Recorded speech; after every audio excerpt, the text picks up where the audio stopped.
Welcome to the broadcast, my dearlings. I hear the Harkles are house hunting in Malibu. Malibu is 70 miles from Montecito, 70 miles closer to Hollywood, closer to LA and Beverly Hills, where all the deals are done. The question is, are they adding a property to their portfolio or dismissing Montecito and done with that part of town?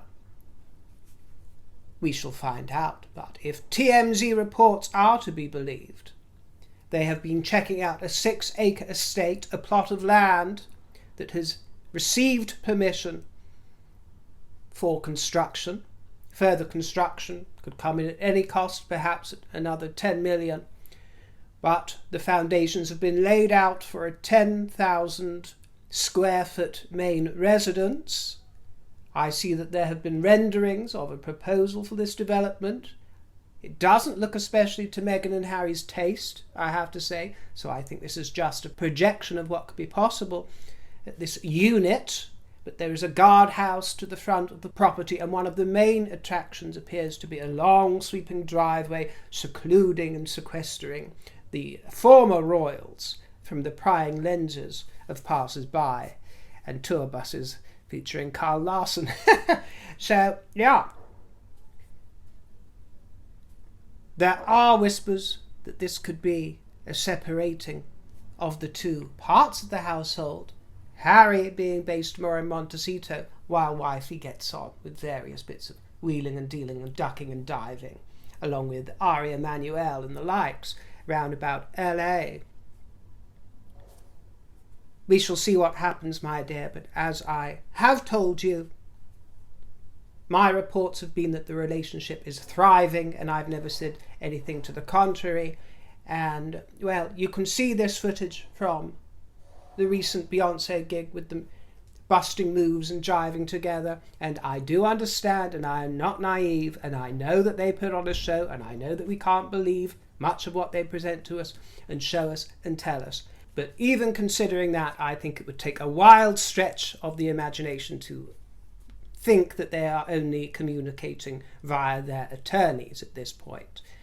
With all that bumping and grinding, Doria was having a fabulous time, wasn't she? Floating on the clouds for Beyoncé. She looked so much more excited to be at the Beyoncé concert than she did to be in the presence of Her Late Majesty for the Sussex wedding, didn't she?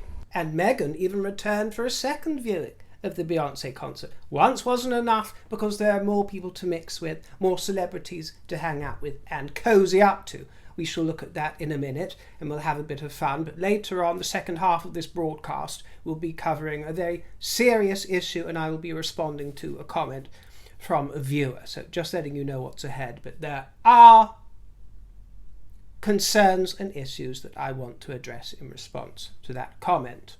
And it was actually rather enlightening and reassuring for me to research my response to this comment. More on that later. The King is 2 days shy of completing his first year as our monarch. He's done a fabulous job, and he's worked for more days than Queen Elizabeth did after her accession in 1952. And this isn't to pit one against the other, different times, different obligations, different ages, but just for the sake of interest and curiosity. In his first 12 months so far, he's carried out 161 days of official engagements, which is just 4 more than Queen Elizabeth did, with 157 engagements. But her father, George VI, managed 183 days, so he outdid both Elizabeth and Charles. But there are striking differences in the types of engagement between generations. King George VI attended far more meetings and audiences with government ministers. There was more involvement with government ministers there, you see, because there was more interest in the affairs of state and politics. Whereas Queen Elizabeth and King Charles have more involvement with the prime ministers directly as opposed to the prime minister's ministers. Do you see? Elizabeth took 27 audiences with Winston Churchill in her first year. King Charles took 26, 5 with Liz Truss and 21 with Rishi Sunak. King George VI took 12, just 12 in his first year, 7 with Baldwin, and 5 with Chamberlain. King George VI devoted more time to the colonies and the empire, because of course the empire was larger at that time. Fading out but larger, and there was more time with dignitaries and diplomats of the season. King Charles is spending much shorter spells at the various royal residences, and he is making more public appearances. Of course, there is more media to manage. He's made just 2 trips abroad in his first year. I was surprised to remember that, but yes, there was, of course, the state visit to Germany, and then a holiday of sorts to Romania. King George remained here in the kingdom for his first year of reign, and Queen Elizabeth too. She remained here for the first year, apart from the moment when she actually became queen, when she was up a tree in Kenya. But with regards to this vulgar business about the Beyoncé concert, the second appearance, Meghan was captured with Kerry Washington, the actress, Kelly Holmes, member of Destiny's Child, on this girls' night out. She was surrounded by various celebrities, all in the silver theme, such as the Kardashians 3, Kim, Khloe and Kris. And they all look like pigs in blankets, don't they? Wrapped up in tin foil. Rejects from the Thanksgiving dinner. I don't mean to sound harsh, but they do look dreadful. And actually, Meghan looked rather good in comparison, because she kept it rather subtle in her metallic skirts, you see. Although I cannot claim to explain exactly what is going on here. Some sort of spasmodic attack by the look of it. What is she doing? Is that supposed to be dancing or twerking or berserking? I don't know, my dear. But it does not behoove her. I'm afraid that milkshake is not going to bring all the boys to the yard. The gal looks like she's in pain. She's in pain, poor ting.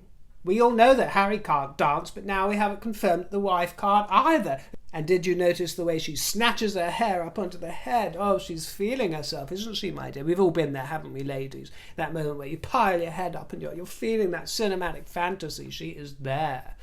Zoom focus. She is ready for her close-up. She is feeling it.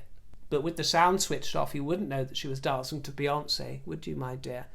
She's doing the funky chicken, or the birdie song. Cluck, cluck, cluck. Adele was there, Jeff Bezos was there, Justin and Hailey Bieber was there, and if they weren't enough to put you off, Katy Perry was there. But we like Katy Perry at the moment, don't we, my dear, because she works in tandem with the King and the Prince's Trust. Tyler Perry was there, of course, godfather to little Lilibet. Oh, well, I bet he loves a bit of old Queen Beyoncé, doesn't he, my dear? I'm surprised he hasn't whipped out a metallic skirt and a pair of heels for Tyler Perry. Yes, they were all in the champagne bar, striking influencer poses, and Meghan has returned to her Tig professionalism, the glance, excited eyes, the little look over the shoulder, so girly. Oh man, you're too girly. You're just a fashion twirly, my dear. Well, we can all do that, my dear. Strike a pose. She seems thrilled and delighted to return to the kind of company that she always wanted to keep. She never managed until her association with royalty. No. She was with the small-time players, but now she's crawled and climbed and clambered her way up with all that ruthless ambition of the Arab East. Clawed her way up, hasn't she, my dear, so that she can sit next to all of these trashies and be guest of honour for Queen Bey. And lest we forget, I read out the text message that Meghan and Harry received in the last broadcast from Beyoncé, or so Meghan says. But we can't deny that Beyoncé wrote on her own website back in that time, "Thank you, Meghan, for your courage and leadership. We are all strengthened and inspired by you." Speak for yourself, Aunt dear. Speak for yourself. You might be. We ain't. But this is manna from the heavens, and it seems that Ari Emanuel liked the reaction to her first appearance, and that's why they've trotted out with this second one where she's free of Harry. It's the publicity. Meghan is very savvy. She is going to use this association with Queen Bee, because Queen Bee inspires a lot of devotion and a lot of adulation from her followers. So Meghan is the queen of jumping on coattails, isn't she? She doesn't care whether it's Hollywood royalty, pop royalty, or actual royalty. She will jump and cling onto those those coattails until her acrylics are shredded off down to the little frostbitten stubs and claws. That is the way that she will do it, my dear. A tabby cat of mine, unfortunately I'm allergic to most animals, so it's a complete nightmare, but I did have a tabby cat who I loved very much for many years, even though she made my life hell because of the allergies. But she once got trapped behind a walled garden, a large walled garden. We assume that's where she was trapped because she appeared 3 days later after going missing, and all her nails, poor thing, were frayed off almost to the roots. Little Mike would search for her everywhere, but seen hide nor hair of her. Then she eventually arrived traumatized. She'd taken a bite from another cat and she got trapped somewhere. All the nails were frayed to the root. That is the sort of imagery that I think of when I think of Meghan Markle. I think it symbolises, with an image, her determination for her ruthless ambition to scale the walls of public acceptance as a political figure of Instagrammaticable celebrity.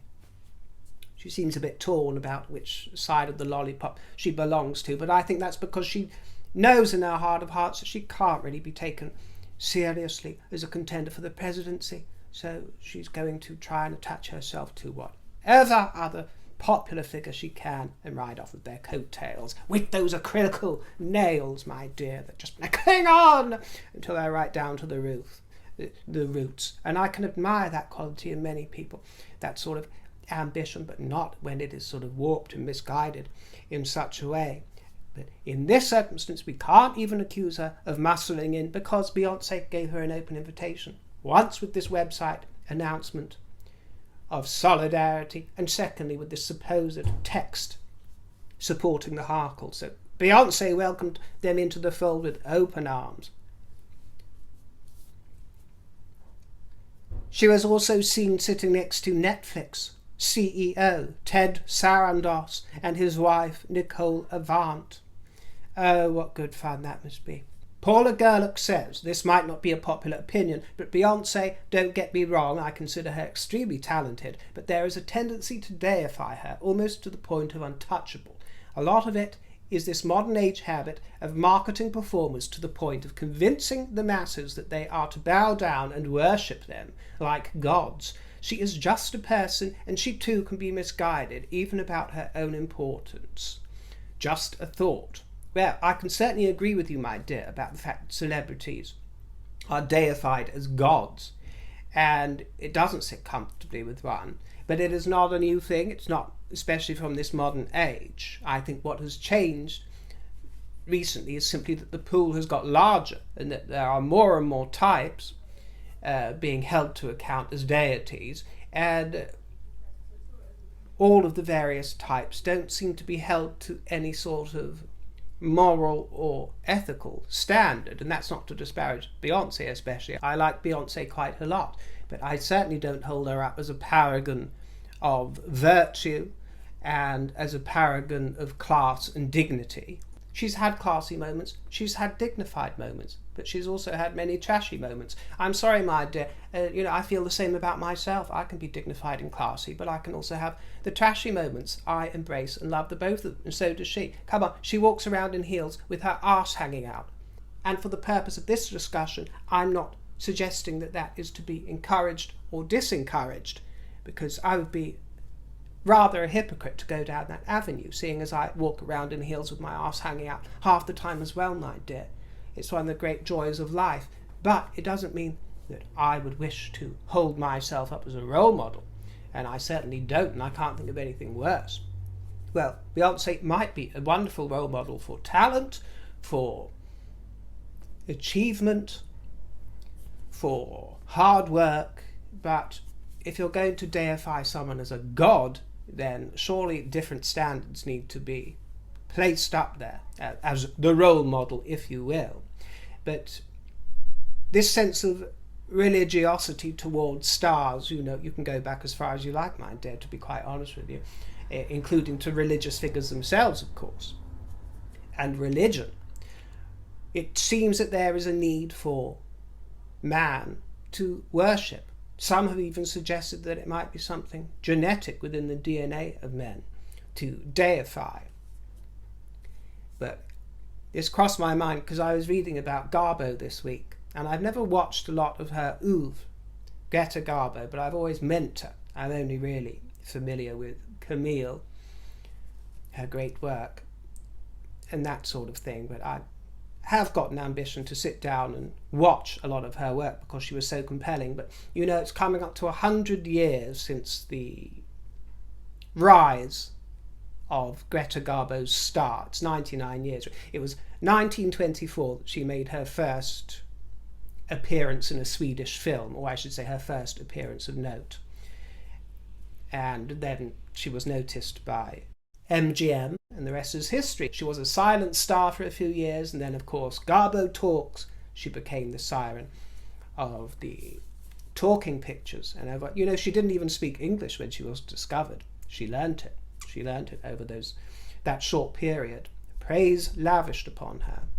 She's worth finding out about if you don't know about Greta Garbo. And that's the funny thing. It's another reminder of the ephemeral nature of fame, that, you know, 99 years ago she was it, my dear. You know, if Meghan and Harry or even Beyoncé think that they are deified, the stars and sirens of the golden age of the silver screen were it, my dear, in 1930, 1931, when she was at the sort of height of her cinematic powers, which was 5 years before her great work Camille. But her star was on the ascendant. Well, it was actually blazing in full ferocity in the firmament, my dear, in 1930, 1931. Not even 100 years ago. Now, how many people know her name, you know, of the generations coming through?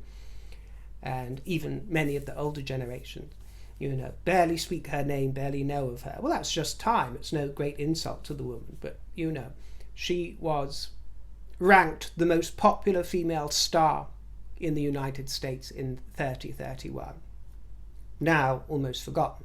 But stars and celebrities have always used this factor of deification that you mentioned, my dear. Humans want gods to feel represented, or godly figures. They want to feel represented. Monarchs present a divine representation. They do not present themselves as gods. That's why I'm rather fond and very much enjoyed during the coronation seeing Charles present himself in his pauper's tunic. Wasn't that a wonderful moment to show the world and show the empire that he doesn't claim to be God. He is our servant, but he is not a god. But you see this enlisted by politicians.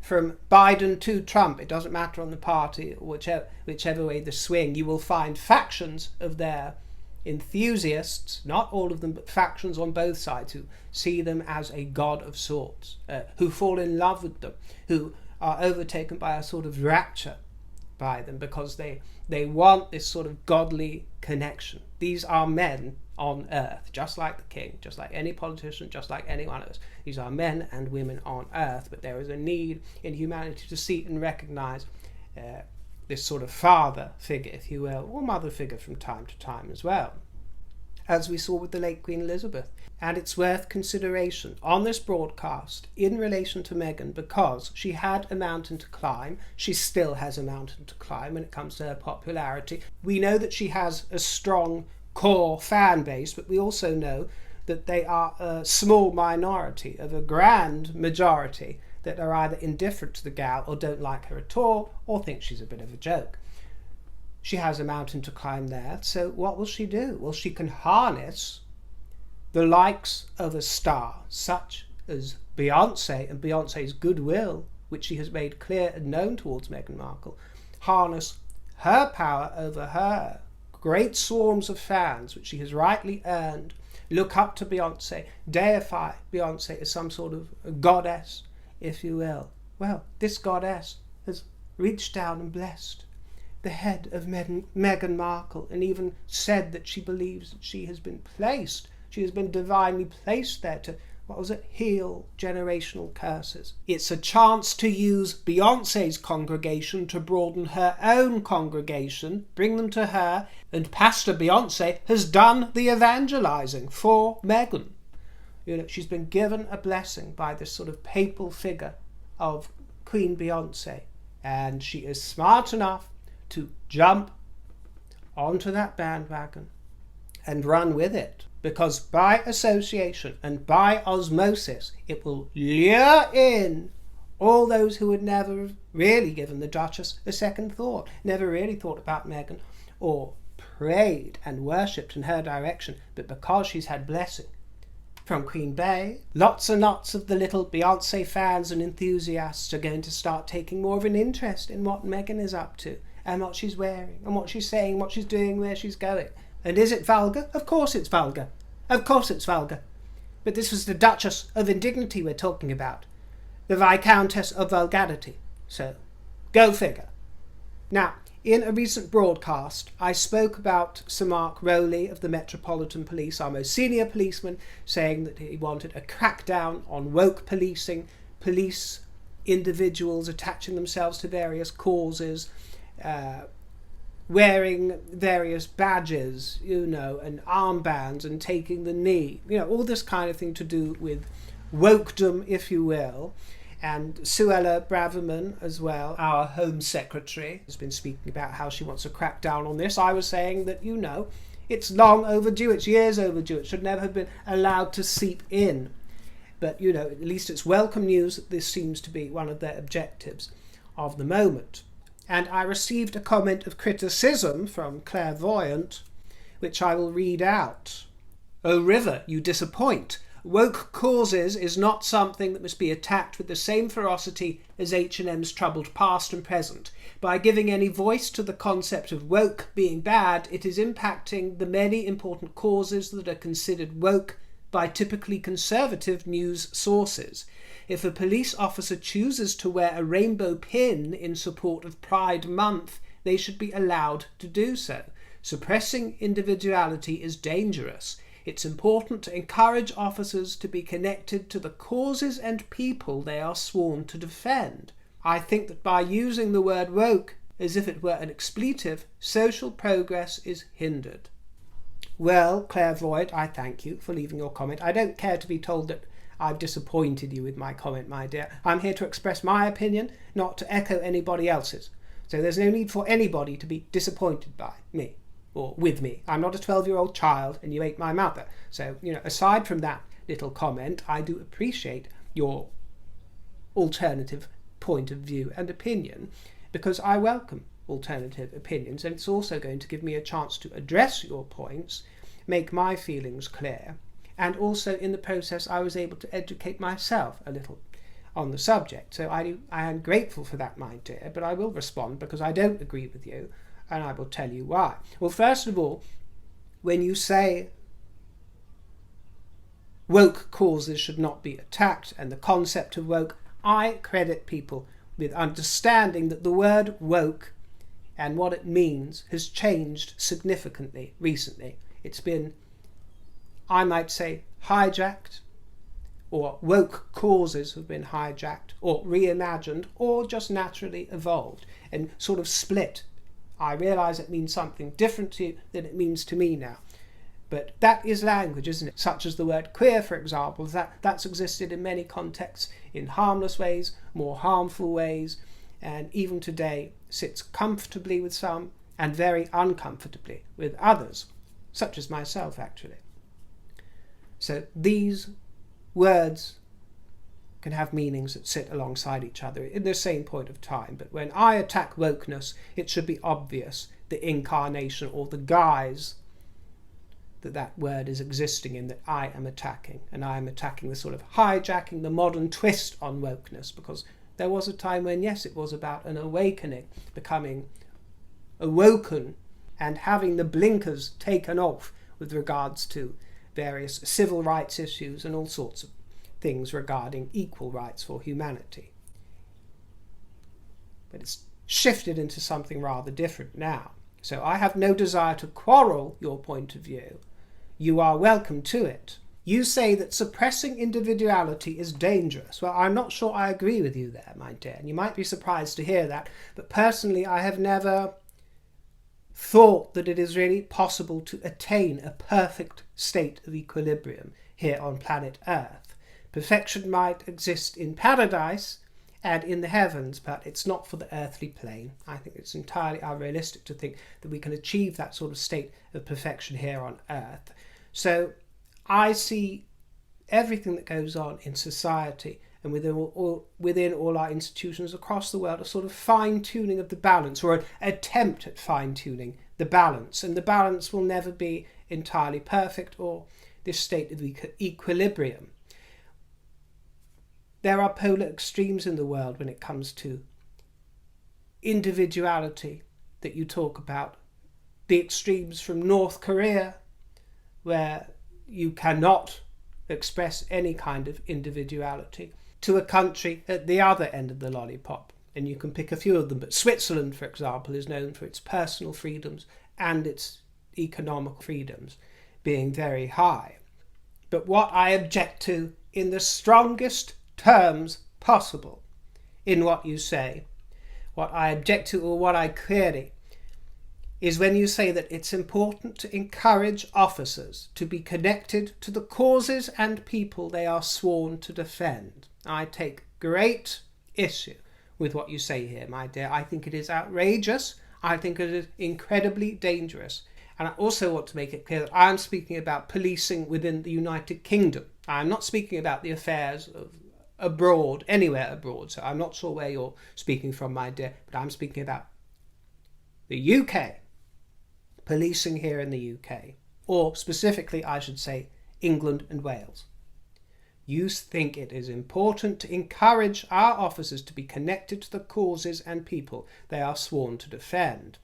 Police officers, constables here in the kingdom are not sworn to defend causes. Causes?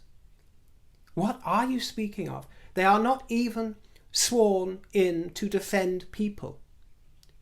That isn't their point, as far as I'm aware. It's not to defend people.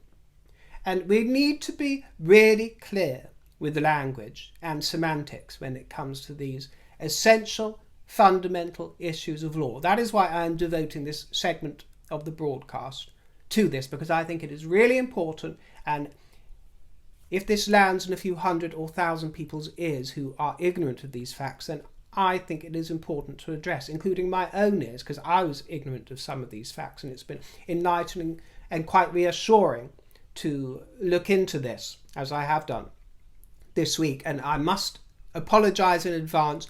Please do forgive me if I've misunderstood anything that I, reiterate to you today. Do forgive me. I'm speaking to you in layman's terms. I am not an expert, and I will stand corrected in all humility if I get anything wrong with regards to our policing.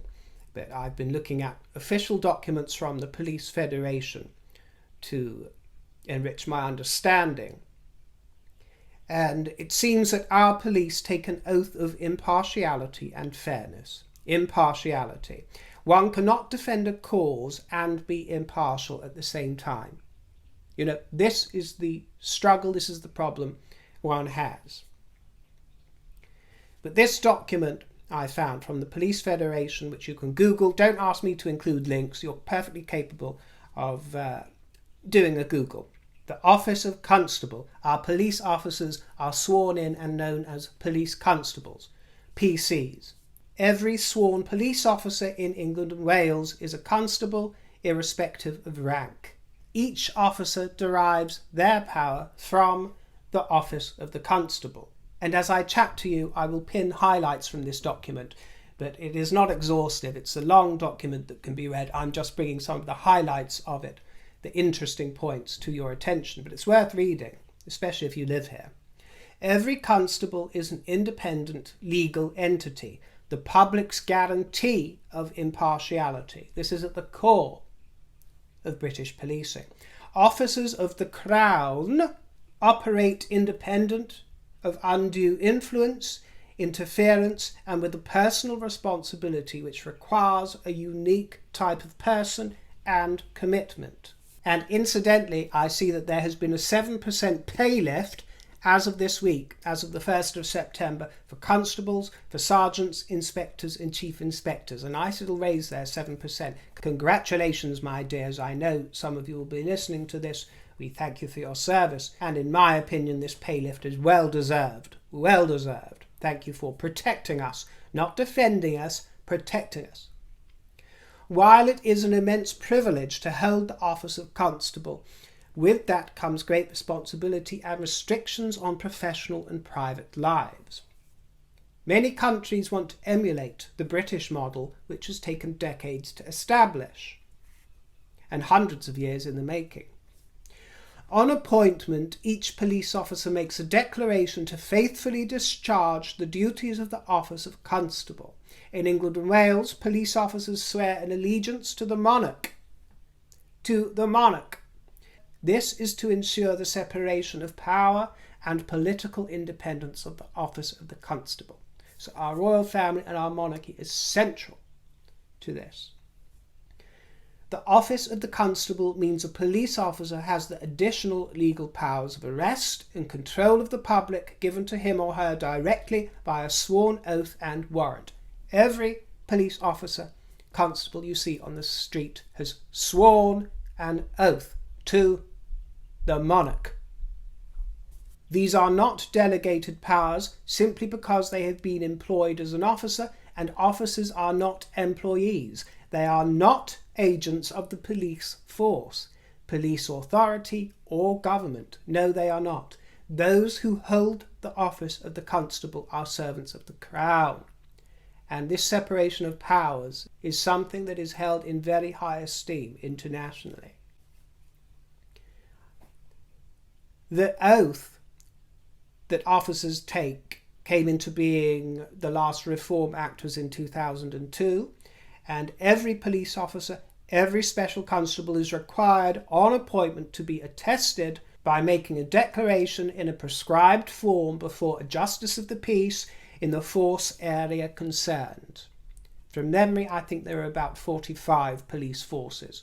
The oath is this: I do solemnly and sincerely declare and affirm that I will well and truly serve the King in the office of constable with fairness, integrity, diligence, and impartiality, upholding fundamental human rights, not every passing fad. Can we just notice that?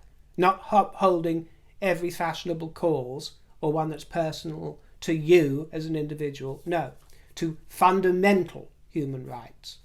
And according equal respect to all people, and that I will, to the best of my power, cause the peace to be kept and preserved, and prevent all offences against people and property, and that while I continue to hold the said office, I will, to the best of my skill and knowledge, discharge all the duties thereof faithfully and according to law. Then there is some commentary on this official document. Police officers must be apolitical, impartial, and accountable for their actions. If not, how and what we police will become subject to political whim and electioneering. It talks about the protection of life and property, not the defence of people and causes. No, there is a cavernous difference. There is a cavernous difference. And I'm sure that some people from the other end of the lollipop will be listening to me and querying various fashionable causes or political causes that they might view as fundamental rights, fundamental human rights, but are actually not. They are more on a political bent, but some people can't see that, whether they're coming from the left or the right. They can't see that many of these issues are politically motivated on a political bent, such as, it's an obvious example, but taking the knee, as we saw officers from this kingdom do during the BLM protests. I'm sure there are some out there who will mistakenly think that that is a matter of basic fundamental human rights rather than a political reaction, but I'm afraid you are very much mistaken, which is why it is an effrontery for police in this kingdom to get involved in such matters as well. The same thing for various pride events. Yes, they should afford everybody the same dignity, no matter their persuasion, their gender expression, their gender. They should be available for policing, pride events, for example, absolutely doing their professional, diligent service in many ways. But there is a line crossed when they start wearing the buttons and accoutrements of these organisations. They shouldn't be affiliating themselves with the actual organisations, because the organisations, whether you're for or against them, involve political influence, involve various ideologies. Do you see? They are there to perform a function, not to involve themselves with the organisers of a function. Police officers must be allowed to police using common sense, free from political preference and political targets. And there is a section on the restrictions on the private life of a constable, which include various abstainings, such as abstaining from an active role in any party politics. It also tells us that when Sir Robert Peel was designing the foundations of our police service, this was in the early decades of the 19th century, by the way, so a long time ago, but when he was designing the foundations, he put at its heart the citizen in uniform, policing by consent with absolute impartiality under the law. Impartiality has always been the bedrock. And Sir Robert Peel's 9 principles of policing are mentioned, and you can pause if you need to read any of this or look up the document, I advise. But number 5 was interesting. Number 5, the 5th principle. Police seek and preserve public favour not by catering to public opinion, but by constantly demonstrating absolute impartial service to the law. It's encouraging to read this. And UK police taking the knee for any man or any woman in any country, let alone one in a completely different continent, but also on our own, any colour, any creed, for whatever reason. You know, I use BLM as an example, but it can be anything. Black lives, white lives, gay lives, straight lives, you know, any kind of life, my dear. Any kind of life or death, whatever it is, my dear. Any sort of taking the knee, symbolically, literally, figuratively, allegorically, or otherwise, is an oath broken. When I see photographs of officers on duty doing such a thing, and I think the matter so grave and such a slippery slope that I don't see how they can progress without major reprimand, without major castigation from their superiors, and even dismissal, to be quite honest with you, or at least a re-education, at the very least, a re-education of these 9 principles, of what it means to be an officer, a police constable, of the oath taken for impartiality. How dare these people take an oath to the crown and then completely disregard it in public, physically, to make their little point. This is not the time to attempt to garner admiration, taking one for a team, not the team, but a team, taking one for a team that represents some people but doesn't represent us all. The police force were whipped up under the imagination of many over the centuries, going back to the time of King Henry I, I believe. Many over the centuries, many luminaries. It has evolved as a tapestry, not a perfect one, but one that is much admired and in the main has worked very well because of its impartiality, but whipped up in more recent centuries under the auspices of Sir Robert Peel to be the public, not a portion of the public. Police as public, public as police. So, in closing, clairvoyant, thank you for your comment, because it's helped me thrash out things in my own head about this subject and enlightened me.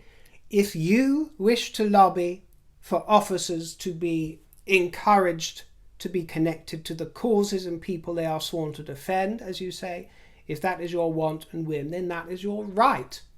And presumably you're lucky enough to live in a free society or country where you're able to do that and lobby for it, my dear. Well, it is my right to consider such a point of view and totally and utterly reject it. As ever, my dears, I will be interested to hear your opinion. Keep it civil. We can all be fruity and rub along just fine, can't we? In an atmosphere of respect. So thank you for your juicy comments. Keep them coming, my dear, and I look forward to catching up with you in the next broadcast. See you soon. Lots of love and toodle pip.